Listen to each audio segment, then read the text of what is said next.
Hello friends, मैं हूं doctor नीलम मोक्ष क्लिनिक जीरकपुर से। आज मैं आपको बताने जा रही हूं सिस्टिक फाइब्रोसिस के बारे में। सिस्टिक फाइब्रोसिस एक ऑटोसोमल रिसेसिव डिजीज़ है, मतलब कि एक जेनेटिक प्रॉब्लम होती है। नॉर्मली जो होता है, दो जीन्स होते हैं, एक फादर से आता है, एक मदर से आता है। अगर दोनों ही जीन्स के ऊपर सिस्टिक फाइब्रोसिस की कोडिंग होती है तो बच्चे में सिम्टम आते हैं, लक्षण आते हैं इस प्रॉब्लम के। मान लीजिए कि अगर एक जीन्स है, फादर से आया है एक जीन, और उसमें जो है सिस्टिक फाइब्रोसिस की कोडिंग है, लेकिन जो मदर से जीन आया है लेकिन उसमें सिस्टिक फाइब्रोसिस की कोडिंग नहीं है, तो बच्चा जो है मतलब कैरियर हो जाता है, बट उसको इसके सिम्टम्स नहीं आते, लक्षण नहीं आते हैं। अगर दोनों ही जीन्स पर सिस्टिक फाइब्रोसिस की कोडिंग होती है, एक फादर से आता है एक मदर से आता है, तो ही जाके जो है बच्चे में सिम्टम्स आते हैं सिस्टिक फाइब्रोसिस के। सिस्टिक फाइब्रोसिस ये जो डिसीज़ होता है, ये जो है मतलब अफेक्ट करता है रेस्पिरेटरी सिस्टम, मतलब सांस लेते हैं जैसे हम लंग्स हैं। डाइजेस्टिव सिस्टम में जैसे इंटेस्टाइन्स है, वो म्यूकस सिक्रीट करती हैं। लीवर है, जूसेस बनाते हैं। पेनक्रियास है, डाइजेस्टिव जूसेस रिलीज करता है। और ऐसे ही हमारे जो स्वेट ग्लैंड्स है, जो पसीना जो निकलता है ग्लैंड से, उसको जो है ये अफेक्ट करते हैं। इसमें जो म्यूकस बनाने वाले सेल होते हैं, उसमें जो है डिफेक्ट होने की वजह से पानी का जो बैलेंस है, पानी और जो फ्लूइड का बैलेंस है सेल्स के अंदर और सेल्स के बाहर होना चाहिए, वो इम्बैलेंस हो जाता है। जिसकी वजह से सेल्स जो म्यूकस बनाते हैं बहुत थिक हो जाता है, मतलब थिन यानी पतला नहीं होता। जो वो कफ या बलगम या फिर श्लेष्मा बनाते हैं, वो बहुत ही ज़्यादा गाढ़ा होता है, इतना कि वो चिपक जाता है अंदर वाली परत के ऊपर। इसमें जो है पानी जो फ्लूइड होता है उसमें इम्बैलेंस हो जाता है।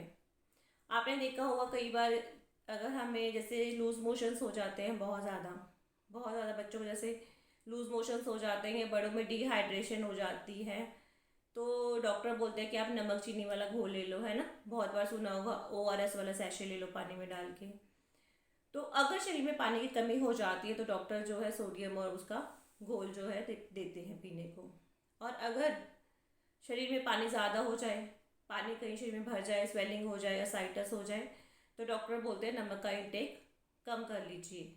मतलब सोडियम का जो है बहुत बड़ा रोल होता है बॉडी में फ्लूइड को बैलेंस करने का। तो इसमें जो प्रॉब्लम है, इसमें बेसिकली सोडियम जो है होता है प्रेजेंट बॉडी में, लेकिन सोडियम जो है वो पॉजिटिव चार्ज होता है। इसके ऑपोजिट जो होता है वो होता है क्लोराइड, जिसके ऊपर नेगेटिव चार्ज होता है।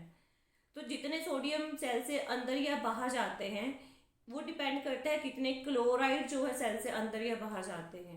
मतलब ये इक्वल बैलेंस में काम करते हैं, एक दूसरे के साथ काम करते हैं, क्योंकि एक के ऊपर सोडियम है उसके ऊपर पॉजिटिव चार्ज है, और जो क्लोराइड है उसके ऊपर नेगेटिव चार्ज है।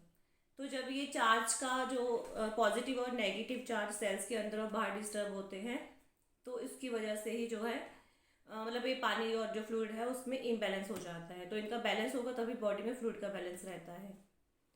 और इसमें होता क्या है, इसमें बेसिकली ये होता है कि एक सेल है, हमारा शरीर सेल से मिलकर बना होता है, एक सेल, दूसरा सेल, तीसरा सेल।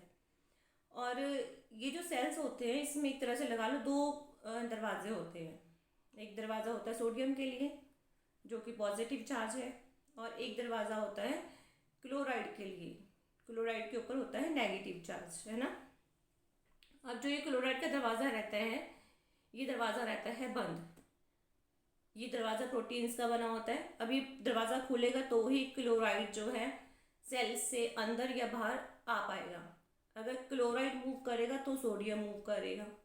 अब इसमें क्लोराइड का जो है गेट वो परमानेंटली बंद है, मतलब प्रोटीन की कोडिंग हो रखी है जीन्स के ऊपर। तो इसमें होता है कि जो प्रोटीन का जो दरवाज़ा बना होता है, जब ये खुलता है या बंद होता है तो इसको एनर्जी की रिक्वायरमेंट होती है।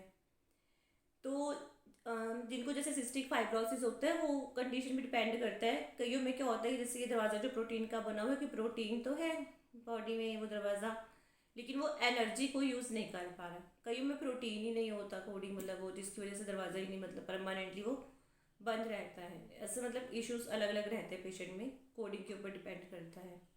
बेसिकली इसमें होता ये है कि ये जो क्लोराइड वाला दरवाज़ा है ये बंद रहता है। क्लोराइड ना तो सेल से अंदर जा सकता है ना बाहर जा सकता है जहाँ डिफेक्ट है। उसकी वजह सोडियम भी फिर जो है उसकी मूवमेंट भी नहीं हो पाती, और जिस तरफ सोडियम होगा पानी उसी तरफ को ज़्यादा रुकता है ना।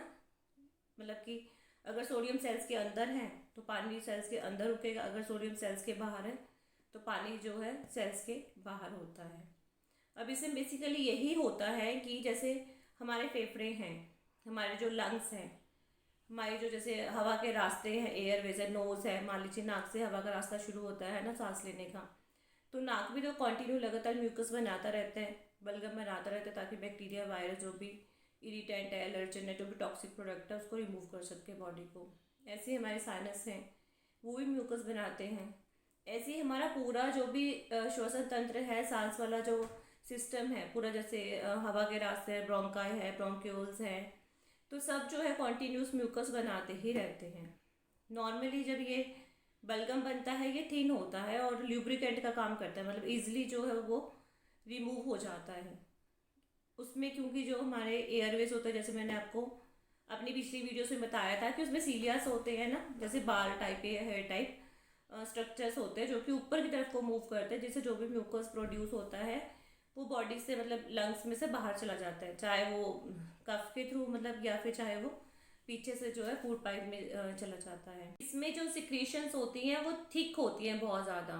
वो थिक होने की वजह से क्या है कि जो सीलियास होते हैं वो मूवमेंट नहीं कर पाते जितनी करनी पड़ती है, और मतलब नॉर्मली तो वो मूवमेंट करते हैं जब वो थिन होता है, पतला होता है जब म्यूकस, तो वो सीलियस मूव करते हैं। अब इसमें क्योंकि वाटर नहीं है, सोडियम की वजह से उसमें अगर वाटर उसमें ऐड होता तो वो थोड़ा थिन हो जाता म्यूकस, लेकिन अब वाटर ऐड नहीं हो रहा क्योंकि सोडियम नहीं आ रहा, क्लोराइड का दरवाज़ा बंद है, तो जो ये सिक्रीशंस होती हैं ये थिक हो जाती है, मतलब बिल्कुल ही हार्ड होती है, बिल्कुल थिक, जो मतलब सीलियस की मूवमेंट को भी अफेक्ट करती हैं।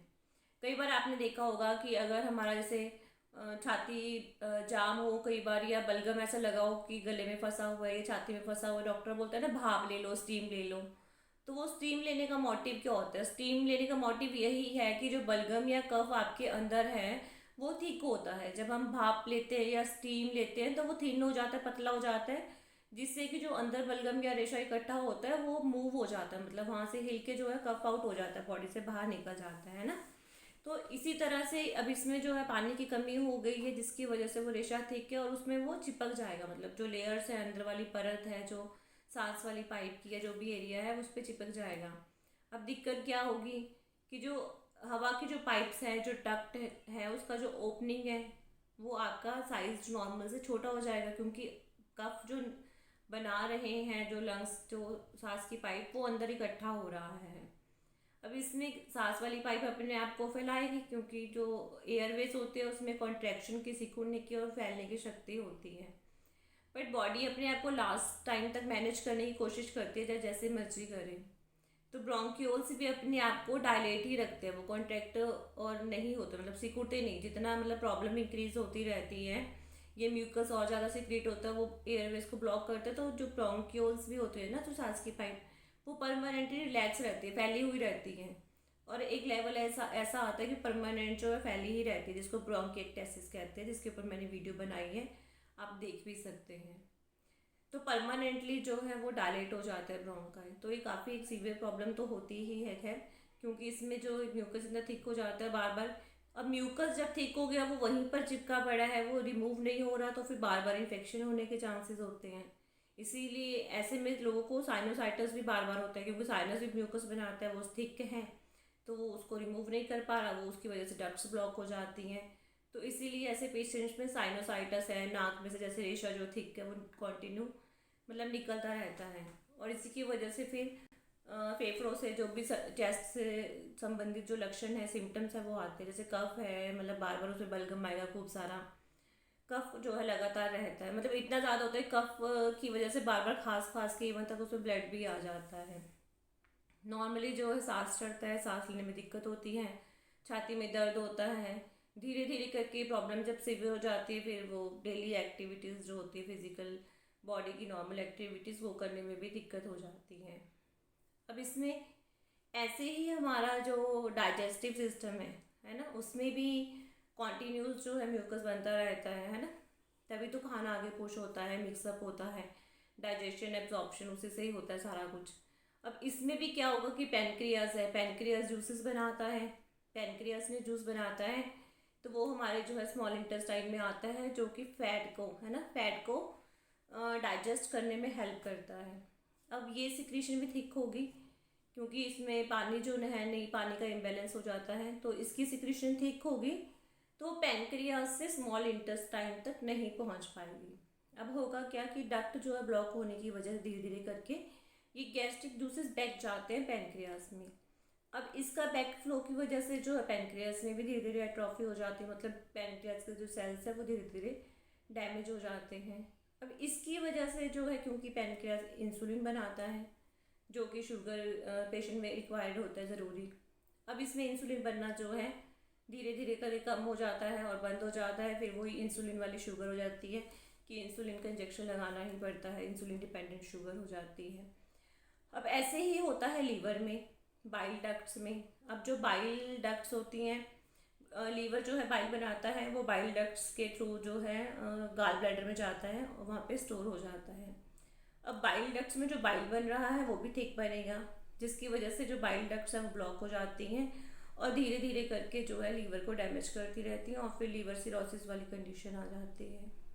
और ऐसा ही इसमें भी होता है कॉन्स्टिपेशन, क्योंकि उसमें क्या होगा, माल एब्जॉर्प्शन हो गया इसमें, तो जो मतलब कॉन्स्टिपेशन तो नहीं होगा, लेकिन माल एब्जॉर्प्शन की वजह से जो स्टूल की क्वांटिटी है ना वो बहुत ज़्यादा होगी, क्योंकि जूसेस नहीं आ रहे, डाइजेशन हो नहीं रहा, पहले डाइजेशन ही नहीं हो रहा, फिर एब्जॉर्प्शन भी नहीं हो रहा, तो जो फीकल मेटल है, जो स्टूल का मास मतलब स्टूल की जो क्वांटिटी है वो बहुत ज़्यादा होगी इसकी वजह से। और दूसरा क्या है, जैसे एक तो मान लो कि स्टूल की क्वांटिटी बहुत ज़्यादा है, बहुत प्रोफ्यूज है, और दूसरा पेशेंट को जोर लगाना पड़ता है, माल एब्जॉर्प्शन की वजह से माल न्यूट्रिशन भी हो जाता है।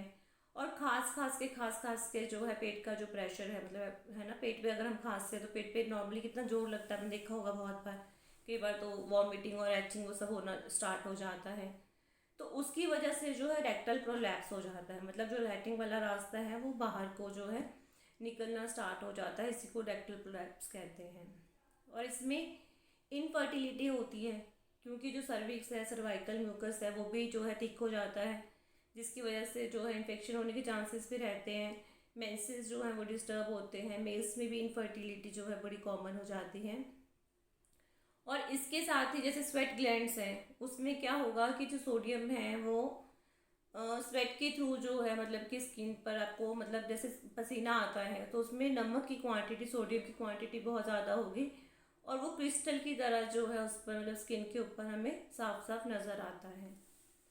तो वैसे तो इसके इतने सारे सिम्टम्स हैं कि एक वीडियो में इसको पूरा करना बहुत मुश्किल है, बहुत सारे ही इसके सिम्टम्स हैं, क्योंकि धीरे धीरे करके जो है माल एब्जॉर्प्शन का सबसे बड़ा कॉमन जो रीज़न हो जाता है इसमें माल एब्जॉर्प्शन, क्योंकि जूसेस नहीं आते, फिर उसके बाद माल न्यूट्रिशन हो जाता है। अब जैसे कि मैंने बताया पैनक्रियास में जैसे फैट है जो फैट की डाइजेशन में हेल्प करता है, तो फैट की डाइजेशन होगी नहीं, एब्जॉर्प्शन नहीं होगी, तो फैट सॉल्युबल विटामिन जैसे ए है, डी है, ई है, के है, तो वो सब बॉडी में कम हो जाते हैं, फिर उन विटामिन्स की डेफिशिएंसी की वजह से भी सिम्टम्स आते हैं ना।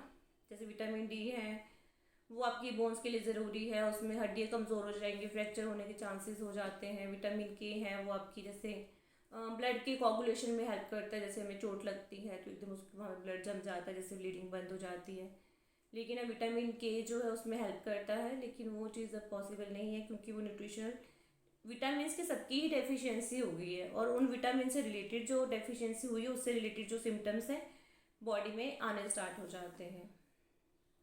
लेकिन मेरा खैर मेन मोटिव अभी फ़िलहाल सिस्टिक फाइब्रोसिस के बारे में थोड़ा सा बताना था, ताकि आपको पता चल जाए कि इसमें बेसिकली जो होता है वो होता है कि सोडियम और क्लोराइड, मेन तो क्लोराइड वाला गेट बंद होता है, उसकी वजह से सोडियम और जो है सेल से अंदर और बाहर नहीं जा पाता, जिसकी वजह से फ्लूइड और पानी जो होता है उसका इम्बैलेंस हो जाता है बॉडी में, जहाँ पर सोडियम होगा उस तरफ ही पानी होता है।